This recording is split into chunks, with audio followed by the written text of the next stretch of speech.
شرکت تو نہیں کر سکتا لیکن جنازے کے قریب آ کر چند آنسوں کا نذرانہ پیش کرتا ہوا وہ ہندو بھائی بھی نظر آتا ہے۔ تو آج ہمیں سب کو لے کر چلنا ہے۔ ہم ہندو بھائیوں سے بھی اپیل کریں گے، گزارش کریں گے کہ آپ کے لیے بھی ہمارے جلسے والوں نے ایک ایسے مقرر کا، ایک ایسے سینئر وائس کا انتخاب کیا ہے۔ میں سمجھتا ہوں کہ شاید آپ کے پنڈت بھی رامائن اور گیتا اور بائبل، اتھروید اور رگوید اور یہ تمام تر جتنے وید ہیں اتنی فراخ دلی سے اور اتنے فراٹے دار انداز میں شاید نہیں پڑھ پائیں گے، وہ پڑھتے ہوئے نظر آئیں گے۔ جناب حضرت مولانا عبداللہ سالم قاسمی قمر چترویدی انشاءاللہ آپ کے درمیان آئیں گے۔ یہ وہ خطیب ہے جو صرف مسلمان کے ہی دلوں پر نہیں بلکہ غیر مسلم برادران وطن پہ بھی اپنا چھاپ چھوڑنے کا کام کریں گے۔ آپ سے بھی میری گزارش ہوگی کہ دل جمائی کے ساتھ آپ لوگ بیٹھے۔ وہی میرے دوستوں جن کے خطابت کا جادو سامعین کے سر چڑھ کے بولتا ہے، لفظ گفتگو ایسی اور اس ترتیب سے کیا کرتے ہیں کہ ہر شاعر، ہر مقرر یہ چاہتا ہے، سامعین بھی چاہتی ہے کہ قسم خدا کی اب دیر تک سنتے رہ جائیں۔ یہ جملے اور یہ تقریر، الہامی تقریر اگر کسی کی لچھے دار گفتگو ہوتی ہے تو وہ جناب حضرت مولانا انوار اللہ صاحب فلک قاسمی کا ہے۔ نام میرے دوستو انشاءاللہ ان کے بھی خطاب نایاب کو آپ کو سماعت کرنا ہے۔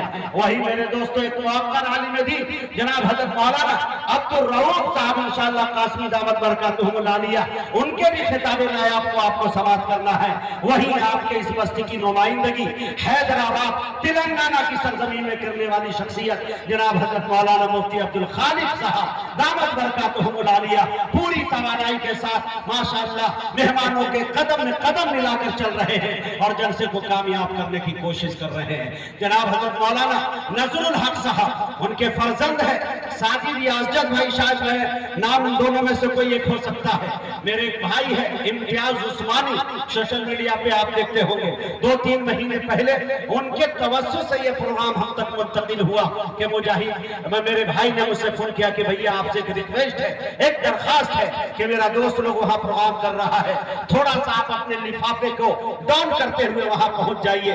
باقی لفافہ تو پورے ہندوستان سے نہیں، باہر سے بھی آپ لے آتے ہیں۔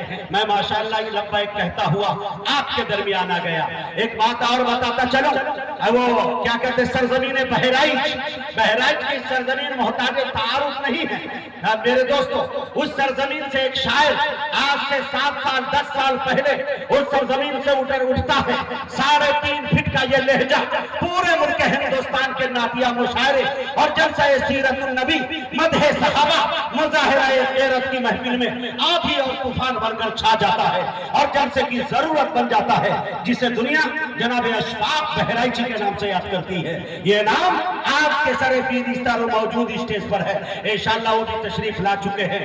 ایک نام، ایک لہجہ، ہمارے شانہ بشانہ ایک ساتھ ہم لوگ سفر کرتے ہیں اور نکلتے ہیں سیتا مڑھی کی نمائندگی کرنے کے لیے کہ چند قدم لڑکھڑاتے ہوئے صحیح لیکن دوڑ نہ سیکھ جائے تو بھارت کے خطے خطے کا سفر کرتا ہوا ایک ایسا ترنم کا شعر ابھرتا ہے سیتا مڑھی کی سرزمین، بوکھرا کی سرزمین سے کہ میرے دوستو اگر ٹھنڈی کے موسم میں بھی پتھر پہ چڑھ جائے تو ترنم اس کے انداز یہ ہے کہ میرے دوستو پتھر سے پسینہ نکالنے کا ہنر ان کے پاس موجود ہے، جسے دنیا جناب قاری مزمل حیات کے نام سے یاد کرتی ہے۔